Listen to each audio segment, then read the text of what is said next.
आशीष, प्रेरिया गांव और पलक की कहानी। उत्तर भारत बिहार राज्य के जिला कटिहार के एक छोटे से हरे भरे इलाके में बसा था प्रेरिया गांव। ये गांव अपने शांत वातावरण, मिट्टी की सोंधी खुशबू और आपसी भाईचारे के लिए जाना जाता था।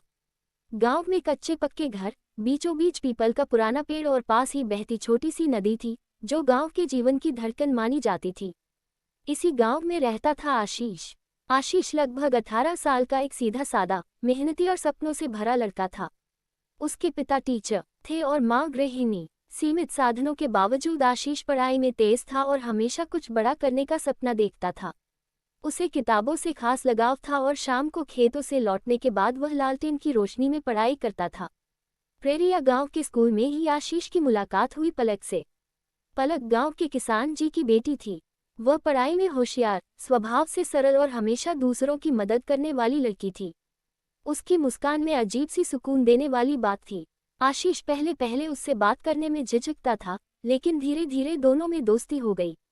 स्कूल से घर लौटते समय दोनों अक्सर नदी के किनारे चलते।